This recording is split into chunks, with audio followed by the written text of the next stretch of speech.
Saatnya kita mau duduk diam untuk mendengarkan kebenaran firman Tuhan yang pada hari ini diambil dari kitab Ester pasal yang ke-6, ayat yang pertama sampai dengan ayat yang ke-11.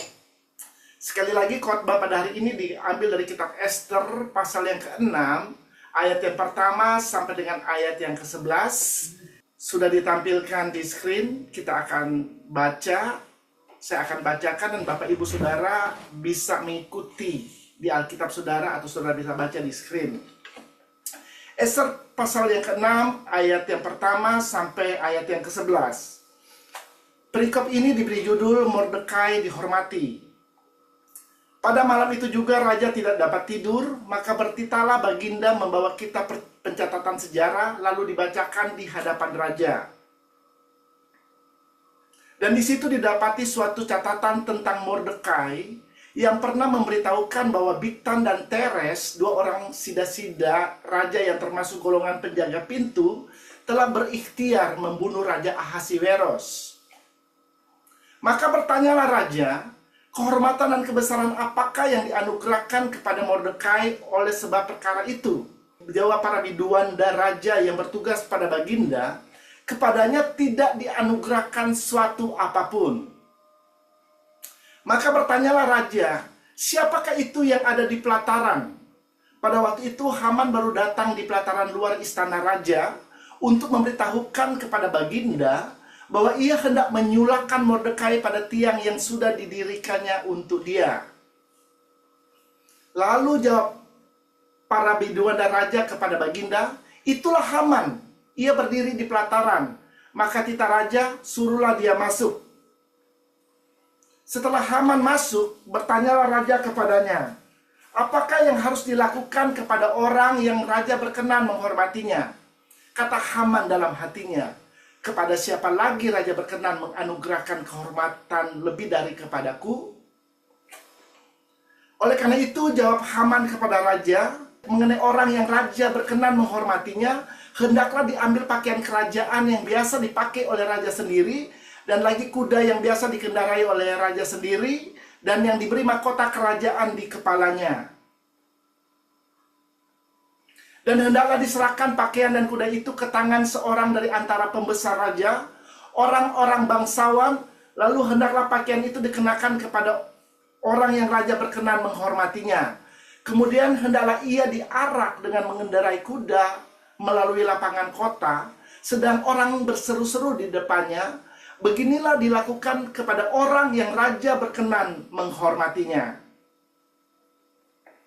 Maka titah raja kepada Haman, segera ambillah pakaian dan kuda itu, seperti yang kau katakan itu, dan lakukanlah demikian kepada Mordekai, orang Yahudi yang duduk di pintu gerbang istana.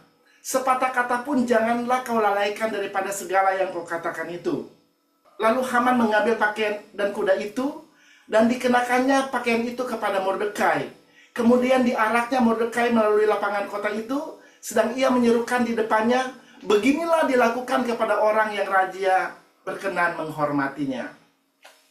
Saudara, sedemikian jauh pembacaan firman Tuhan pada hari ini. Kalau saya bisa kasih judul untuk khotbah pada hari ini, judulnya adalah Promosi dan Pengangkatan Datang dari Tuhan.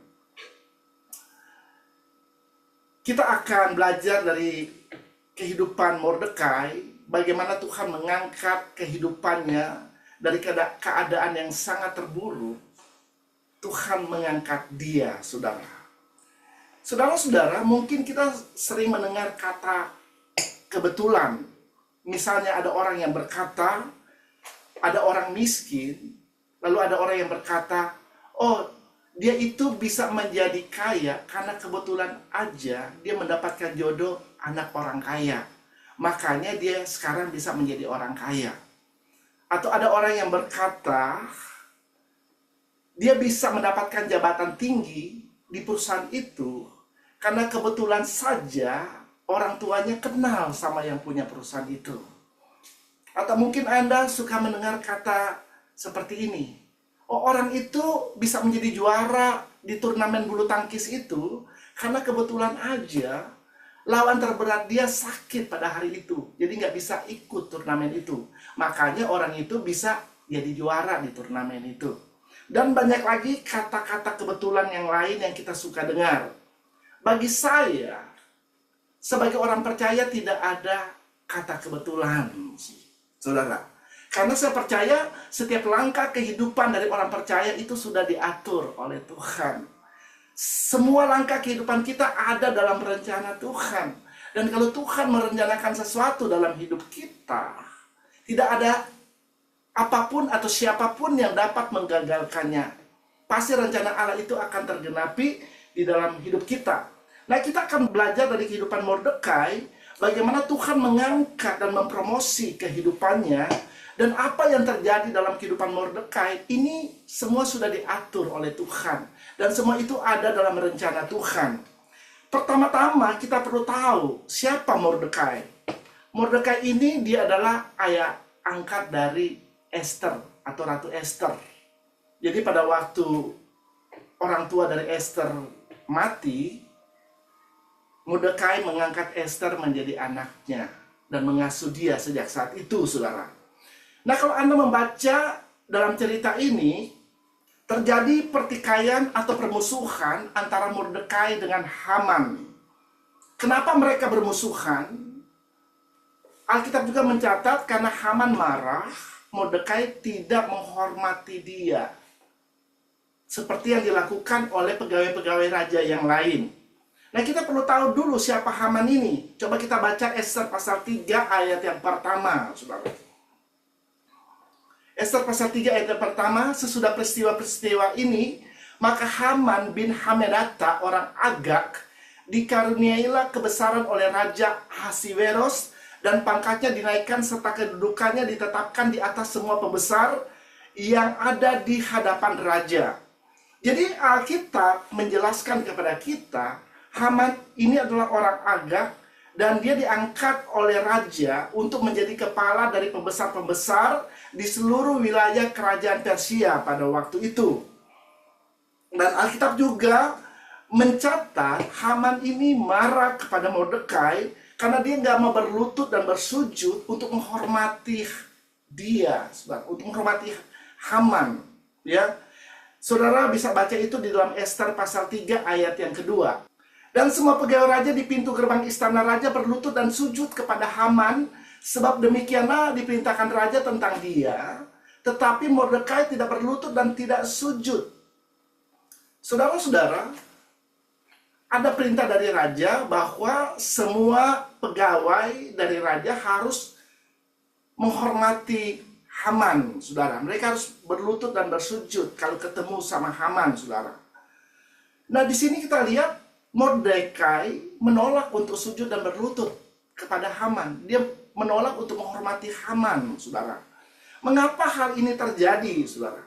Memang kalau Anda membaca di dalam Alkitab, tidak disebutkan secara detail, ya, apa penyebab Mordekai tidak berlutut dan sujud menghormati Haman. Tetapi ada beberapa penafsiran berkaitan dengan hal ini, saudara.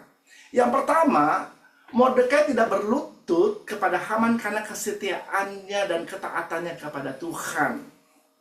Saudara-saudara, Mordekai ini adalah seorang Yahudi yang taat kepada Tuhan. Berlutut dan bersujud kepada manusia, bagi dia itu sesuatu yang sangat berlebihan atau sesuatu yang terlalu tinggi untuk dilakukan kepada seorang manusia. Karena memang bangsa Israel diajarkan untuk tidak berlutut, sujud, dan menyembah kepada manusia atau apapun juga, saudara. Dan Mordekai melakukan ini sebagai tanda ketaatannya kepada Tuhan. Yang kedua, alasan penolakan Mordekai adalah karena berhubungan dengan identitas bangsa Israel dan latar belakang dari Haman sendiri, saudara. Kalau Anda membaca tadi, Haman ini dikatakan dia adalah orang Agag. Orang Agag adalah keturunan dari Raja Agag, raja orang Amalek, saudara. Anda bisa baca itu dalam 1 Samuel pasal yang ke-15. Dan orang Amalek ini adalah musuh turun-temurun dari orang Israel, saudara. Dan memang Tuhan di dalam Alkitab memerintahkan orang Israel untuk memusnahkan orang Agag. Tetapi tidak dilakukan oleh orang Israel, makanya si Haman masih ada sampai saat itu, saudara. Nah, penolakan Mordekai bisa dipandang sebagai bentuk perlawanan secara simbolis terhadap musuh historis dari orang Israel. Jadi kira-kira itu yang membuat Mordekai tidak mau bersujud, berlutut, dan menghormati Haman. Nah, kita kembali kepada Haman. Haman ini, kalau Anda melihat, dia adalah seorang yang sangat sombong dan seorang yang sangat gila hormat, saudara. Kalau saya bisa katakan, ya. Pada waktu Mordekai tidak mau berlutut dan sujud kepadanya, padahal semua orang tunduk kepada dia dan menghormati dia. Lalu dia menjadi panas hati dan marah, saudara. Saking marahnya, dia berniat untuk membunuh Mordekai. Apalagi setelah dia mengetahui bahwa Mordekai ini adalah orang Yahudi. Dia bukan hanya ingin menghabisi Mordekai atau membunuh Mordekai, tapi dia juga membunuh seluruh orang Yahudi yang ada di wilayah kerajaan Persia, saudara. Ketika Mordekai mendengar apa yang hendak dilakukan oleh Haman kepada semua orang Yahudi yang ada di kerajaan Persia, Mordekai memberitahukan hal ini kepada Ratu Esther, saudara. Pada waktu itu Esther sudah menjadi ratu, menjadi permaisuri dari Raja Ahasiweros, saudara. Dan singkat cerita, Esther menyuruh bangsanya untuk berdoa dan berpuasa bagi dia. Karena dia ingin hendak bertemu dengan raja untuk mengadukan apa yang hendak dilakukan Haman terhadap bangsanya. Ya, kalau berbicara Haman ingin menghabisi bangsa Israel atau orang Yahudi pada waktu itu, termasuk Esther juga. Dia adalah orang Yahudi, saudara. Ya, jadi dia mau mengadukan apa yang menjadi niat daripada Haman kepada Raja Ahasiweros, saudara. Nah, kenapa orang Yahudi harus berdoa dan berpuasa bagi Ratu Esther? Karena memang hukum yang berlaku pada waktu itu, seseorang yang tanpa dipanggil pergi menghadap raja, maka hukumannya adalah mati, saudara. Sedangkan Ratu Esther, dia sudah 30 hari tidak dipanggil menghadap raja. Ya, bisa saja dia datang menghadap raja, bisa diterima, bisa juga ditolak, saudara. Nah, kalau tidak diterima, hukumannya dia akan mati, saudara. Kita bisa baca itu dalam kitab Esther pasal 4 ayat 16 sampai dengan ayat yang ke-17. Pergilah, kumpulkanlah semua orang Yahudi yang terdapat di Susan, dan berpuasalah untuk aku. Janganlah makan dan janganlah minum 3 hari lamanya, baik waktu malam, baik waktu siang. Aku serta dayang-dayangku pun akan berpuasa demikian. Dan kemudian aku akan masuk menghadap raja. Sungguh pun berlawanan dengan undang-undang, kalau terpaksa aku mati, biarlah aku mati. Ya, jadi Ratu Esther pun menyadari risikonya kalau dia menghadap raja tanpa dipanggil, saudara. Ya, dia bisa diterima, bisa juga ditolak. Kalau ditolak, artinya dia akan mengalami kematian, saudara. Tetapi dia rela melakukan hal ini demi menyelamatkan bangsanya, saudara. Makanya dia suruh bangsanya untuk doa, untuk puasa bagi dia, supaya raja berkenan menerima dia, saudara. Ya, Alkitab mencatat di sini, lalu Mordekai menyampaikan apa yang dikatakan oleh Esther kepada orang-orang Yahudi pada waktu itu, saudara. Dan mereka mulai berdoa dan berpuasa, termasuk Esther dan dayang-dayangnya pun berpuasa dan berdoa. Mereka nggak makan selama 3 hari 3 malam, dikatakan dalam Alkitab. Karena apa yang dilakukan oleh Esther ini berhubungan dengan keselamatan dari seluruh orang Yahudi yang ada di wilayah kerajaan Persia pada waktu itu. Saudara-saudara, apa yang kita bisa pelajari di sini? Pada waktu ada situasi tantangan, pergumulan, yang kelihatannya nggak ada jalan keluar, kita harus memutuskan untuk datang kepada Tuhan di dalam doa. Dan bahkan kita, kalau perlu kita harus berpuasa. Kalau Anda menghadapi situasi tantangan, ya yang kelihatannya sulit, sangat sulit, Anda harus berdoa dan berpuasa, saudara. Ya, minta belas kasihan Tuhan Artinya pada waktu kita berdoa, kita berpuasa di hadapan Tuhan, itu artinya kita merendahkan diri serendah-rendahnya di hadapan Tuhan. Tanda kita nggak mampu tanpa pertolongan Tuhan. Pada waktu kita merendahkan diri di hadapan Tuhan, Tuhan sangat senang kepada orang yang sungguh-sungguh mengandalkan Dia, yang sungguh-sungguh menggantungkan kehidupannya kepada Tuhan, saudara. Ya, nah apa yang terjadi setelah bangsa Israel memutuskan untuk berdoa dan berpuasa kepada Tuhan? Pada saat itu, Tuhan mulai bergerak untuk menyelamatkan umatnya. Nah, kita akan lihat agenda penyelamatan Tuhan atas umatnya dan apa yang Tuhan lakukan kepada Mordekai dan orang Yahudi pada waktu itu. Mari kita baca Ester pasal 6 ayat yang pertama. Pada malam itu juga raja tidak dapat tidur, maka bertitalah baginda membawa kitab pencatatan sejarah, lalu dibacakan di hadapan raja. Saudara perhatikan di sini, ya. Alkitab mencatat Raja Ahasiweros nggak bisa tidur malam itu. Ya, saya rasa ini bukan sebuah hal yang kebetulan, tetapi dia nggak bisa tidur karena Tuhan yang membuat dia nggak bisa tidur, saudara.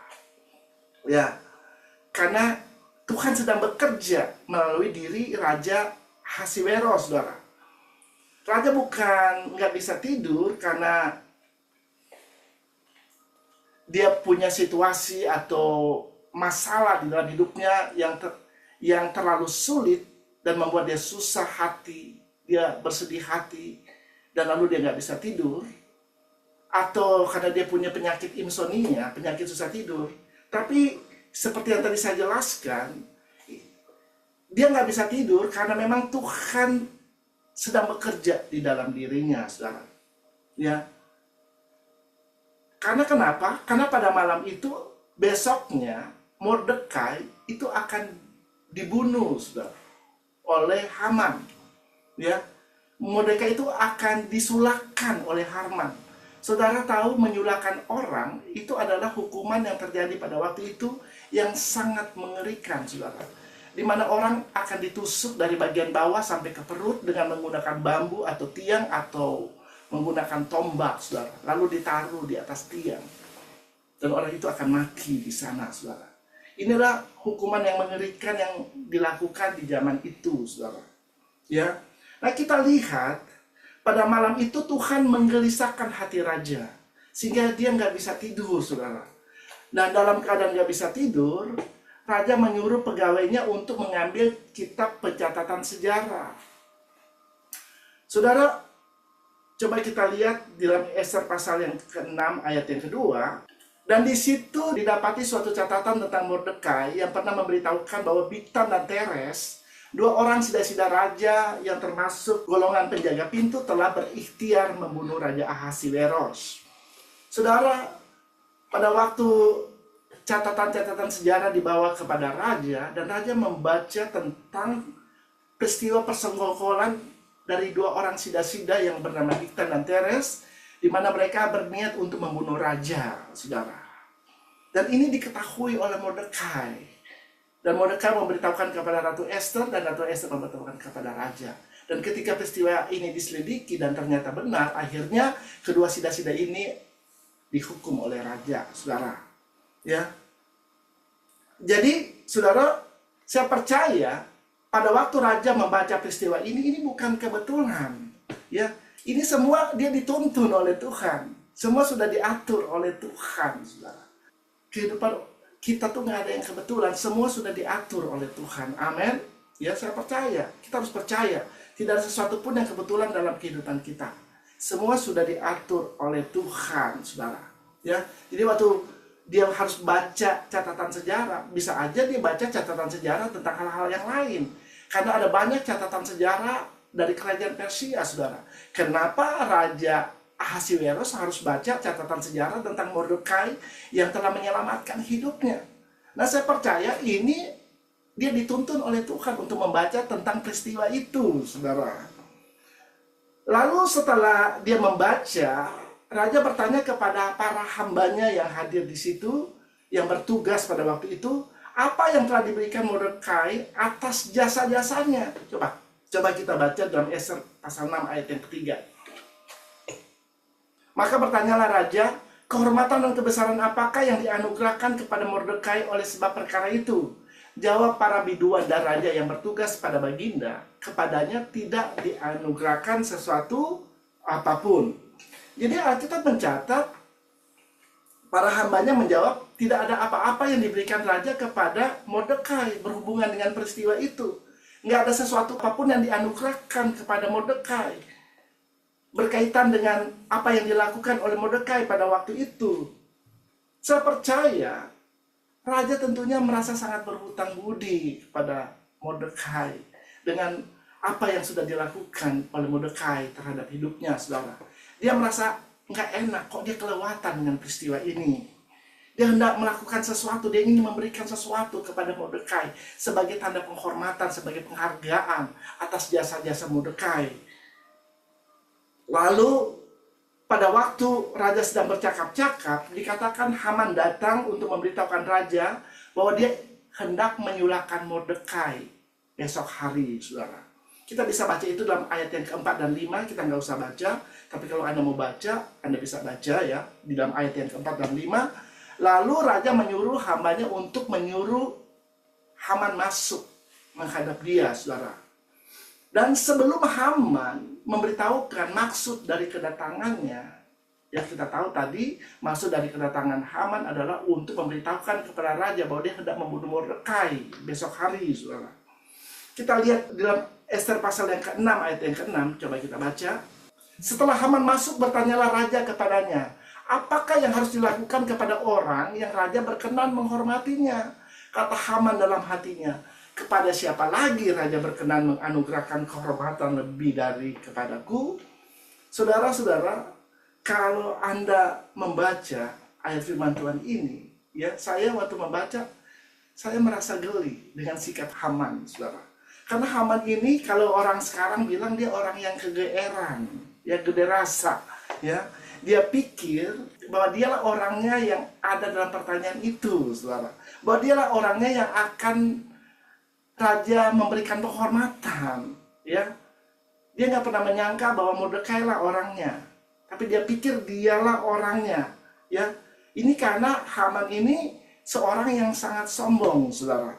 Makanya dia langsung cepat menjawab. Sudah bisa baca itu dalam ayat 7 sampai dengan ayat 9, kita nggak usah baca. Tetapi intinya, dia bilang kepada raja, kepada orang yang raja berkenan untuk menghormatinya. Yang pertama, orang itu harus mengenakan pakaian kerajaan yang seperti biasa dikenakan oleh raja. Ya, dan yang kedua, orang itu harus dikasih kuda, seperti yang dikendarai oleh raja. Dan yang ketiga, orang itu harus dipakaikan mahkota yang dipakai oleh raja, saudara. Dan yang keempat, orang itu harus diarak di lapangan di tengah-tengah kota, sambil ada orang-orang yang jalan di depan dia dan berteriak-teriak. Beginilah dilakukan kepada orang yang raja berkenan untuk menghormatinya. Saudara, dia bayangin itu adalah dia, saudara. Ya, dia pikir dialah orangnya yang akan mendapatkan penghormatan itu, saudara. Padahal raja bukan mau melakukan itu untuk dia, tetapi mau melakukan itu untuk Mordekai, saudara. Lalu kita bisa baca dalam ayat yang ke-10, maka titah raja kepada Haman, segera ambillah pakaian dan kuda itu. Seperti yang kau katakan itu, lakukanlah demikian kepada Mordekai, orang Yahudi yang duduk di pintu gerbang istana. Sepatah kata pun janganlah kau lalaikan daripada segala yang kau katakan itu. Saudara, ini adalah perintah raja, saudara, kepada Haman, di mana dia harus melakukan segala sesuatu yang diucapkan dan jangan lalai untuk melakukan setiap apa yang diucapkan oleh dia. Saya percaya pada waktu Haman mendengar perkataan daripada raja atau perintah dari raja ini, dia sangat terkejut, dia kaget, saudara. Seperti kalau ada petir di siang hari, saudara, di siang bolong, nah seperti itu kira-kira. Ya, dia hatinya dia kaget, saudara, kaget banget waktu dia dengar perkataan raja ini. Dia tidak sangka raja akan berkata seperti itu, ya. Dia tidak sangka raja mempunyai rencana seperti itu kepada Mordekai, saudara. Tetapi perkataan dari raja sangat jelas. bahwa Mordekai yang harus diberikan penghormatan, ya, bukan dia, saudara. Dan perkataan raja harus segera dia taati, ya. Nah, saudara-saudara, kita bisa melihat di sini betapa sombongnya Haman dan betapa ambisinya orang ini, saudara. Tetapi Tuhan justru memakai ambisi dari Haman untuk memberkati kehidupan Mordekai. Ini dahsyat, saudara. Tuhan memakai orang yang memusuhi Mordekai untuk memberkati kehidupan dia. Semua yang diucapkan Haman terjadi kepada Mordekai, saudara. Di sini kita bisa melihat pembelaan Allah yang sempurna atas umatnya. Pada waktu mereka berdoa, minta tolong kepada Tuhan, Tuhan mulai bekerja. Segala sesuatu yang jahat dalam kehidupan mereka, Tuhan ubah jadi kebaikan. Amin. Kalau kita baca dalam Roma 8 ayat 28, coba kita lihat. Roma 8 ayat 28. Kita tahu sekarang bahwa Allah turut bekerja dalam segala sesuatu untuk mendatangkan kebaikan bagi mereka yang mengasihi Dia, yaitu bagi mereka yang terpanggil sesuai dengan rencana Allah. Haleluya. Ya, saudara, kita harus percaya pada waktu kita berdoa, pada waktu kita mulai merendahkan diri di hadapan Tuhan, Tuhan sanggup mengubah segala sesuatu.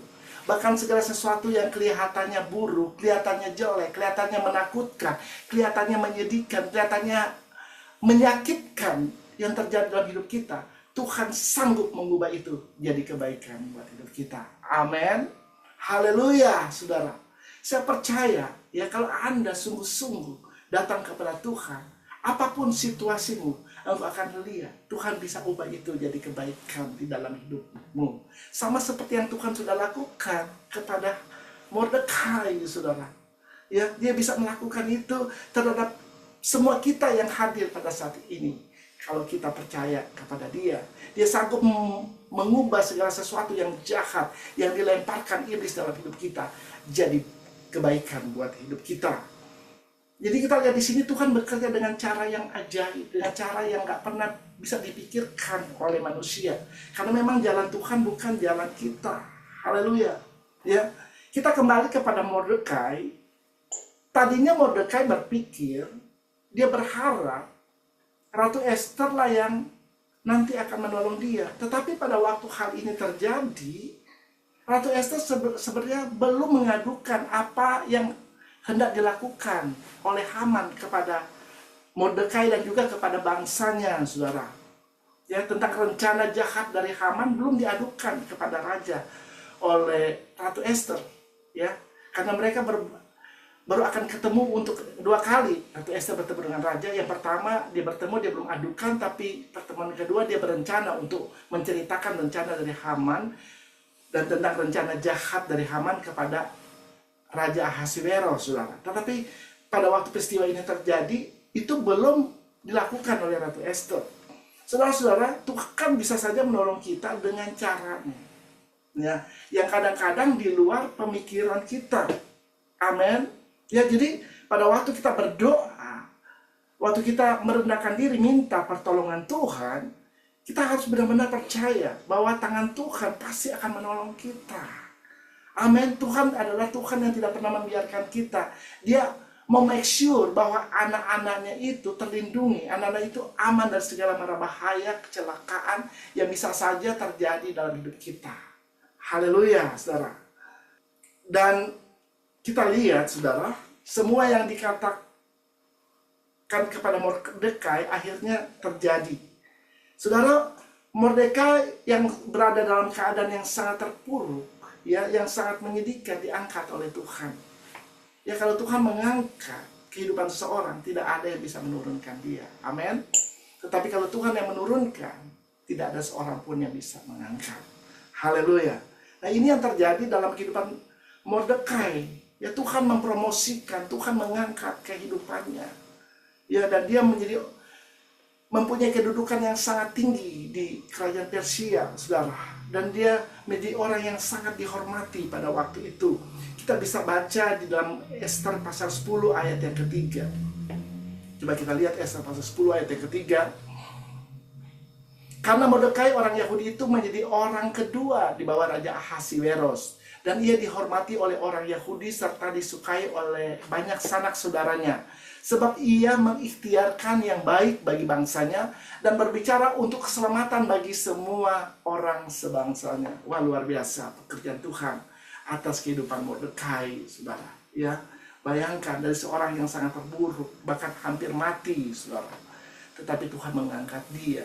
Dan dia menjadi orang yang nomor 2 di kerajaan Persia pada waktu itu sesudah raja. Dahsyatnya, dahsyat. Ya, Tuhan sanggup untuk melakukan hal-hal yang tidak kita pikirkan. Apa yang mustahil bagi manusia nggak mustahil bagi Tuhan. Karena dia Tuhan, saudara. Ya, nah kita lihat nasib dari Haman. Haman justru memeninggikan dirinya, direndahkan oleh Tuhan serendah-rendahnya. Ya, akhir dari hidup Haman, akhirnya dia disulahkan.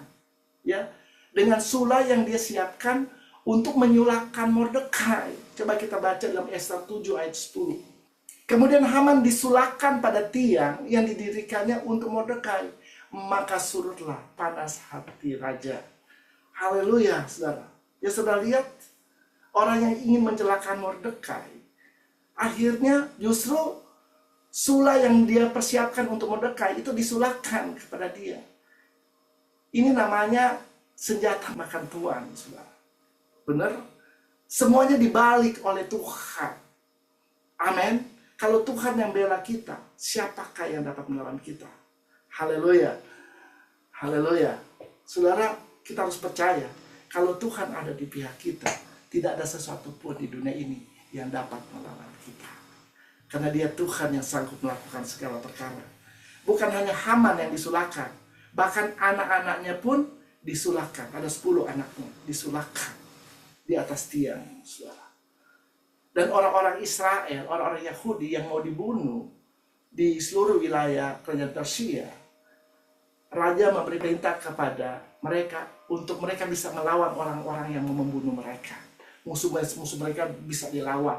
Dan akhirnya orang Yahudi melawan semua musuh-musuhnya dan ada ribuan orang yang mati. Dan orang Israel mendapatkan kemenangan.